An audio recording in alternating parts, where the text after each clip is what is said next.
নিয়ত করি যে বাংলাদেশে পাঠাবো না, কি করবো বলতে গিয়ে বাংলাদেশে গিয়ে এক সপ্তাহ ওখানে গিয়ে ওয়াশ মানে সোনার ট্রেনিং দিতে হবে। ওরা যখন বলে ঠিক না বেঠিক, সমস্ত লোকগুলো বলে ঠিক। কি গো বুঝতে পারছেন? জি বলছি ঠিক না বেঠিক বাবু, ঠিক আছে বুঝতে পারছেন? শুধু চুপ করে ছুঁয়ে রয়েছে, যেন আমার ভয় দেখাচ্ছে, কিচ্ছু বলে না। যে বুঝতে পারছি না বলি তো ভালো লাগে যে ও এটা ঠিক, হ্যাঁ বলো, জি না বলো হ্যাঁ বলো, যে আমরা জি জানি না হ্যাঁ বললে কি হয়, যে ওয়াজ করে তার মনটা ভালো লাগে, আল্লাহ খুশি হয়, বক্তা খুশি হয়। কলিজার টুকরা ভাইয়েরা বাবাদিরা মুসলমানেরা, এজন্য আমি বারবার করে একটা কথা বলি, কলেমা পড়লে কাফের তাকে মুসলমান হতে পারে না। নবীর চোখে দেখলে কাফের তাকে সাহাবী হতে পারে না। কোরআন শরীফ পড়লে কাফের থাকবে, মুসলমান হওয়া যাবে না। কথাটা ডেঞ্জারাস কথা। যদি নবীর চোখে দেখলে সাহাবী হতো, আবু জেহেল তো প্রথম সাহাবী হয়ে যেত। কথা বুঝতে পারেননি? আবু জেহেল সাহাবী, তাহলে জীবনে মুখ দিয়ে আর বলবেন না যারা নবীর দেখেছে এরা সাহাবী, এ কথা বন্ধ করে দেবেন আজ থেকে। বলবেন সাহাবী ওদেরকে বলা হয় রাসূলুল্লাহ যে কলেমার বাণী প্রচার করেছে। এই কলেমাকে মান ক্বালা লা ইলাহা ইল্লাল্লাহ মুখলিসান ইখলাসের সাথে আল্লাহর জাত ও সিফাতের উপর ইয়াকিন ও বিশ্বাস রেখে যারা কলেমাটাকে পড়ে নিয়ে মেনে নিয়ে ঈমানি হালতে রাসূলুল্লাহকে চোখে দেখেছে, এদেরকে বলা হয় সাহাবী। কথা বুঝে আসেন? কলেমা অত সহজ না। তাহলে ব্রাহ্মণ, খ্রিস্টান, পাদ্রী, উমুক তুমুক হিন্দু ভাইয়েরা অনেকে কলেমা পড়ে, বলে আমি তোমাদের কলেমা শিখে নিয়েছি হুজুর। কই বলো দিন দেখি বাবু। বলছে লা ইলাহা ইল্লাল্লাহ মুহাম্মাদুর রাসূলুল্লাহ। খুব ভালো তো, ও কিন্তু কিচ্ছু বোঝেনি আর কলেমায় কি বলা আছে মানেনি। কলেমায় বলা আছে পৃথিবী কারুর কোনো ক্ষমতা নাই, সব ক্ষমতার মালিক আমার আল্লাহ। জোরে বলো। গাছের ক্ষমতা আছে না নাই? হ্যাঁ না বলে না? না, এখানে ঈমান হারা হয়ে যাবে। গাছ কিচ্ছু করতে পারে না, আগুনের কোনো ক্ষমতা নাই। বিশ্বাস করি আমরা, ঈমান আমাদের। আগুনে যদি ক্ষমতা থাকতো তো ইব্রাহিম খলিলুল্লাহ পুড়লো না কেন? বলে আগুনের মালিক যিনি, তিনি সব ক্ষমতার মালিক। তিনি নিষেধ করেছেন আগুনের, হায় আগুন তোর মালিক আমি, না ঠান্ডা না গরম, মাঝখান এরকম হয়ে যা, আমার পয়গম্বর যেন কোনো কষ্ট না পায়। জোরে বলো। তাহলে আগুনের ক্ষমতা আছে না নাই? নেই। এর নাম ইল্লাল্লাহ। পানির কোনো ক্ষমতা নাই, মাছের কোনো ক্ষমতা নাই। আমরা বলি মাছের বিরাট ক্ষমতা, গাছের বিরাট ক্ষমতা, কচু আছে ওর। আমাদের যারা মালিক আছে ওর কারো মালিক আছে, আছে না নাই? আচ্ছা, কোন মানুষ যদি অক্সিজেন না পায় সে বাঁচবে? বাঁচবে? মাছের পেটে ইউনূস নবী বেঁচেছিল না মরে গেল? এই কথা বলেন না কেন? মাছের পেটে ইউনূস নবী মরে গেল না বেঁচে ছিল? অক্সিজেন নিয়েছে কোত্থেকে? এগুলো ভাবেন। সকালবেলা উঠবে, কোদালে বেরিয়ে যাবে, সন্ধ্যাবেলা দুপুরবেলা ভাত খাবে, ফের বলো চকো বাবু। যেখানে জন্ম হয়েছে সেখানটা খেটে খেটে মরি। এমন লোক আছে কলকাতা পর্যন্ত যায়, এরকম লোক আছে না নাই? হ্যাঁ, একটু ভাববেন যে আমাদের এত সুন্দর করে তৈরি করলো কে? এ সাগর কাটালো কে? একটা পুকুর কাটতে 1.5 লাখ টাকা খরচ হলো, তাহলে আরব সাগর কে কেটেছিল, তার নাম কি? এগুলো ভাবতে পারে না। প্যান্ডেলটা করতে 60,000 টাকা খরচ হলো, এত বড় আসমান করেছে, খুঁটি দেয়নি, সে কে? বিনা খুঁটিতে এত বড় আসমান রেখেছে। এগুলো ভাবলে কি হয়? টর্চ লাইট 3 ব্যাটারি ব্যবহার করছি, ব্যাটারি ফুরিয়ে যাচ্ছে, ব্যাটারি পাল্টাটি। চোখের ব্যাটারি দিলে কে? 60 বছর এখনো ব্যাটারি চলছে। একটা মাইক চলছে, কতগুলো নাট, কতগুলো বল্টু, কতগুলো সুইচ, কতগুলো তার, কোথায় কোথায় কি তার ছড়ানো আছে, আর আমার মেশিন কোথায়, নাট বল্টু কোথায়, শুধু তো বকেই যাচ্ছে, ভক ভক ভক ভক করে বকেই যাচ্ছে সারা জীবন। কে তৈরি করলো? লাকাদ খালাকনাল ইনসানা ফি আহসানি তাকবীম। জোরে বলুন না সুবহানাল্লাহ। আরো জোরে বলে। এর নাম অতি সুন্দর। এর নাম কি? অতি সুন্দর। একটু শুকর আদায় করেন। শুকর আদায় করার দরকার আছে না নাই? আল্লাহ নবী দিন দুনিয়ার বাদশাহ আকায়ে নামদার তাজদারে মদিনা বিশ্ব নবীর একজন প্রেমিক ছিল। ও মুসলমানেরা, ছোটবেলায় আব্বা মারা গেল, জনম দুঃখী মা বৃদ্ধা হয়ে গেছে, হাঁটা চলা করতে পারে না। ওই বৃদ্ধা মা জননী বেওয়া মা একটি মাত্র কলিজার টুকরা বাচ্চা তার চাচার কাছে থাকতেন, চাচার কাছে কাজ করতেন। চাচা তার ব্যবসা করে দিল, চাচা তার বিল্ডিং করে দিল, চাচা তার অনেক উট বকরি দিল, কিন্তু নবীর প্রেমে পাগল। কিতাবে লেখা আছে একদিন ওই ছেলে বলল, চাচা যান, মুহাম্মদুর রাসূলুল্লাহকে আপনার কেমন লাগে? বেঈমানেরা কি বলবে? ভালো লাগে? যারা বলেন কি বলবে? খারাপ লাগে। এগোছি মাইকটা বাবু, মাইকটা টোনটা কম। তুমি মাইক ম্যান না? তুমি যারা 8 মাস তুমি মাইক ম্যান, একটু মাইক ম্যান এসো বাবু। এই মাইক সম্পর্কে বোঝে না। শোনেন তো, বলছে মোহাম্মদ বাজে লোক, জাদুকর, গণক, মিথ্যুক। বলছে আমি মোহাম্মদকে মানি না। কাফেররা বলতো না বলতো না? যারা বলতো না বলতো না? তো বলছে তুই হঠাৎ মোহাম্মদের কথা বলছিস? বলছে আমার মোহাম্মদকে খুব ভালো লাগে। বলুন সুবহানাল্লাহ। তা বলছে তাহলে কি কি বলতে চাচ্ছিস তুই? বলছে চাচা যদি আমি কলমা পড়ি তাতে আপনার কোনো অসুবিধা আছে? বলছে কলমা পড়া 7 জীবনের মতো মিটিয়ে দেবো। আবার পড়ে দেখ। বলছে কি করবেন? বলছে বিল্ডিং কেড়ে নেবো, বকরি কেড়ে নেবো, উট কেড়ে নেবো, বাড়ি কেড়ে নেবো, দূর দূর করে তাড়িয়ে দেবো, কলমা পড়া 7 মিটিয়ে দেবো। ছেলেটা বলল চাচা শোনেন, আমি কলমা পড়ছি, শোনেন লা ইলাহা ইল্লাল্লাহু মুহাম্মাদুর রাসূলুল্লাহ। কাফেরের মাথায় আগুন লেগে গেল। হায় রে হায় রে হায়, এ আমার সামনে পড়ে নিল কলেমা। এর এত বড় স্পর্ধা, এমন তো অবস্থায় কিতাবে লেখা বিল্ডিং কেড়ে নিল, বকরি কেড়ে নিল, উট কেড়ে নিল, দোকান কেড়ে নিল, অবশেষে কলিজার টুকরা যুবক বলতে চাচা আমি বিদায় বিক্রি হয়ে গেছি, আমার আর কিছু নাই। বলছে দাঁড়া, তোর বাপ তো মারা গেছে? বলে হ্যাঁ। আমি তোর চাচা তোর লুঙ্গি কিনে দিয়েছিলাম, লুঙ্গিটা খোল, গায়ের শার্টটাই আমার টাকায় কেনা, খুলে দে। কলিজার টুকরা যুবক কাঁদতে কাঁদতে গায়ের শার্ট খুলে দিল, পরনার লুঙ্গি খুলে নিল, উলঙ্গ করে দিল, লজ্জাস্থান হাত দিয়ে ঢাকা দিয়ে কাঁদছে। ঈমান আনার বিনিময় এত শাস্তি? আল্লাহর নবীর কাছে যাবে, কাঁদতে কাঁদতে জনম দুঃখী মা, পেটে ধরা মা জননীর কাছে গিয়ে হাজির হয়ে গেল। মা জননী একটা বার মাথা উঁচু করে তাকিয়ে মাথা নিচু করে কাঁদে, ওরে আমার কলিজার টুকরা বেটা রে, এ হাল কেন বাবা? জনম দুঃখী মা মাথা নিচু করে যখন বললেন, কলিজার টুকরা বেটা বললেন, মা ও জননী মা, ও আমার গর্ভধারিণী মা গো মা। আল্লাহর নবী যখন মক্কা ছেড়ে মদিনাতুল মুনাওয়ারায় রওনা হয়েছিলেন, সেদিন থেকে আমার বুকে বড় ব্যথা। কখন আমার শরীরে একটু ক্ষমতা হবে, কখন আমি হেঁটে মদিনায় যেতে পারবো।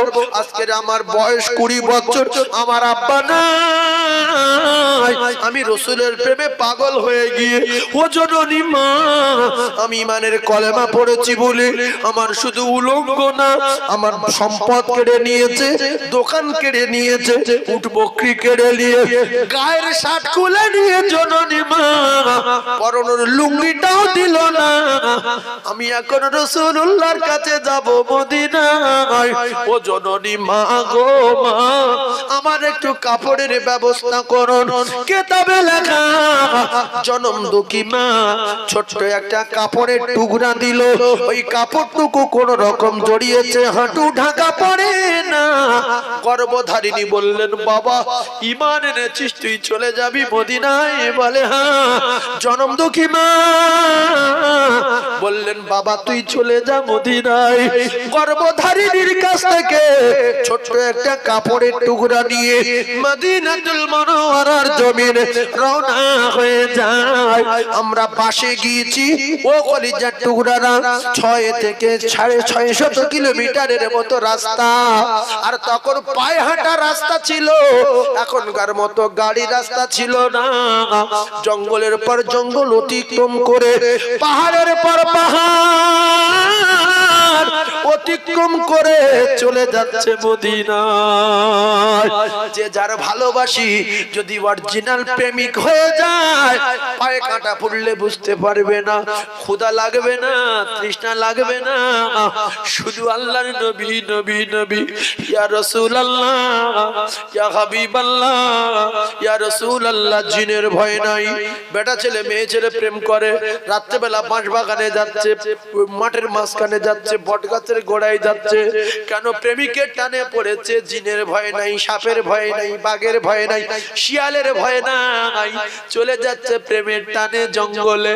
আল্লাহ নবীর সাহাবারা প্রেম করেছেন নবীর সাথে, চলে যাচ্ছে মদিনায়। পাহাড়ের পর পাহাড়, রাতের পর রাত, 600 কিলোমিটারের মতো রাস্তা। ও কলিজার টুকরারা রে, মদিনা আল মুনাওয়ারায় পৌঁছে গেলেন। খাওয়া নাই, শরীরে পোশাক নাই, পরনার কাপড় নাই।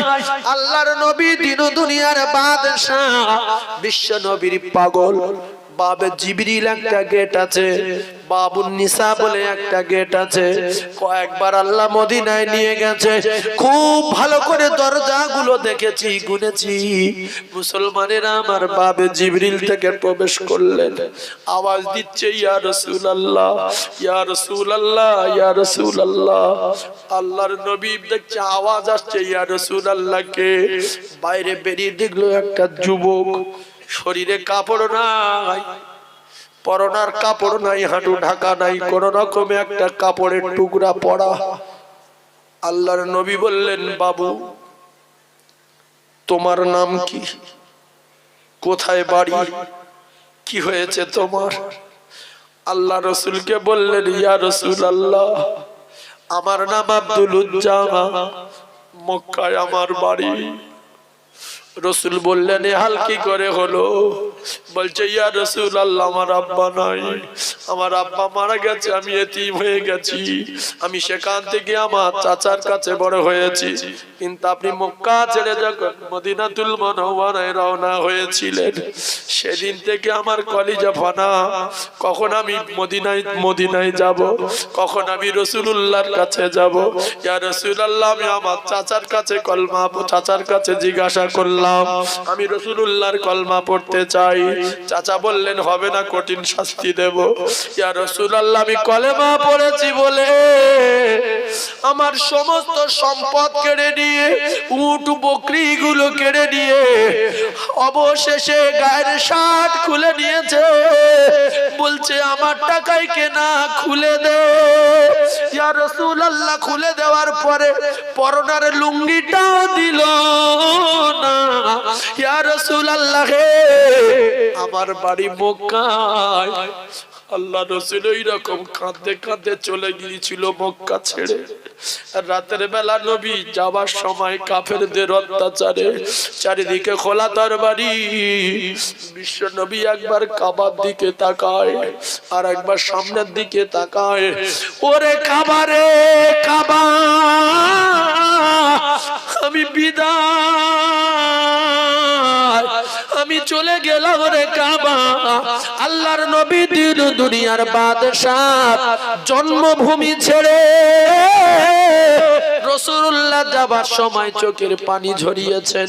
এই প্রসঙ্গে একটা কথা বলি, যদি এখানকার লোক মুর্শিদাবাদে বসবাস করে আর এই গ্রামের একটা ফকির যদি তার বাড়ি যায় গিয়ে ভিক্ষা চায় আর এ যদি বলে তোমার বাড়ি কোথায় বলবে দেউলি, মুর্শিদাবাদে যে রয়েছে তার বাড়ি দেউলি, ও কি সহজে তাড়িয়ে দেবে না বসতে বলবে, দুপুরবেলা দুটো খেতে বলবে, গ্রামের লোকের খবর জানতে খবর শুনতে, কিংবা দেশের লোক বস আমার বাড়ি দেউলি বসতে বলবে না বলবে না? জোরে বলে। আমি যে সাইনে ওয়াজ করতে গিয়েছিলাম বোম্বাইতে, তো ওখানে অনেক লোক আছে আমাদের এলাকার, আমার নিয়ে তারা শুনছে, তারা লাইভে আছে, বলছে হুজুর চলেন ইন্ডিয়া গেটে নিয়ে যাবো। বলছি কোথায়? বলছে অমুক জায়গায়। গেলাম, বলছে হুজুর এই হোটেলে একটু চা খেলাম, সাদা রঙের হোটেল, নদীর গায়ে বিরাট হোটেল, তাজ হোটেল, বুঝলেন? আমি দেখলাম গেটে সব মেয়ে ছেলে দাঁড়িয়ে আছে। বললাম না আমি চা খাবো না, চল চলে যাই। ওখান থেকে চা না খেয়ে আবার স্করপিও গাড়িতে উঠে সোজা হাজি আলীতে নিয়ে গেল। প্রচুর কষ্ট করেছে, আমার নিয়ে ঘুরেছে, কারণ দেশের ছেলে। আরবে গিয়েছি, আমার পাড়ার ছেলে একটা মানে এতে থাকে, আরবে থাকে, সৌদিতে, মেশপালার থেকে কিছুটা দূরে থাকে, আজিজিয়া। আমার দেখতে পেয়ে বলছে পুরো সারা মাসের খরচ আমার, এত টাকা খরচ করে, কখনো আপেল, কখনো আঙ্গুর, কখনো খেজুর, কখনো এটা, কখনো সেটা, শুধু বলছে খেয়ে যান। আর আমি ভাবছি যে আরবের টাকার এত দাম, এরপরে রুমাল কিনে দিচ্ছে, টুপি কিনে দিচ্ছে, কারণ দেশের লোক। রাসূলুল্লাহ বললেন তোমার বাড়ি কোথায়? হাউ হাউ করে কাঁদজার বলছে ইয়া রাসূলুল্লাহ মক্কায় বাড়ি। আমার দেশের লোক রে, মক্কাতুল মুআজ্জামায় বাড়ি। আপনারা ঠান্ডা হয়ে গেলেন কেন? কিছু বুঝতে পারছেন নাকি কি বলছি? কোন জায়গার লোক? দেশের লোক, মক্কার লোক। আল্লাহর নবী দিন দুনিয়ার বাদশাহ বিশ্ব নবী হাবিবুল্লাহ সাহাবীদের কথা একটু খেয়াল করুন। আল্লাহর নবীর সাহাবী তারা কেমন জীবন যাপন করেছিলেন, নবীর প্রেমে কেমন ফানা হয়েছিলেন। বিশ্ব নবী আল্লাহর নবীর সাহাবীরা রাসূলের জন্য তারা জীবন দিয়েছেন কেমন একটু খেয়াল করুন। রাসূল বললেন তোমার নাম আজ থেকে আমি পরিবর্তন করে দিলাম, তোমার নাম দিলাম আমি আব্দুল্লাহ। কিতাবে লেখা রাসূলুল্লাহর সাহাবীরা যখন রাসূলুল্লাহর কথা শুনতেন, জীবনী শুনতেন, ঘটনা শুনতেন, রাসূলুল্লাহ যখন আলোচনা করতেন, সাহাবীরা বলতেন ইয়া রাসূলুল্লাহ আপনার কথা যখন শুনি তখন ক্ষুধা তৃষ্ণা দূর হয়ে যায়, বিবি বাচ্চার কথা ভুলে গিয়ে ইয়া রাসূলুল্লাহ হে ইয়া হাবিবাল্লাহ আমরা আপনার প্রেমে ফানা হয়ে যাই। জোরে বলুন, আরো জোরে বলে। তাকবীর দেন দেখি, নারী তাকবীরটা। তাকবীরও সবাই বলছে না, তাকবীরও সবাই দিচ্ছে না, আমি তো কিছু বুঝতে পারছি না, এত নরমাল কেন আপনারা? খুব জোরে সবাই বলেন। মুখে যাদের এই ঘা হয়েছে শীতের সময়, আল্লাহ বলে চিল্লান ঘা সেরে যাবে। জোরে বলেন নারী তাকবীর, সবাই বলেন নারী তাকবীর। না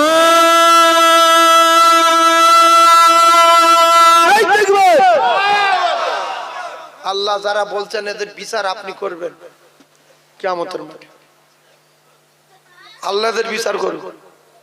যে সুস্থ থাকার পরে, জ্ঞান থাকার পরে আল্লাহ বলে না, ওর বাঁচিয়ে রেখেছে কেন? আমার আল্লাহ শুনে শুধু অনেক ভালোবাসে বলে তাই বাঁচিয়ে রেখেছে।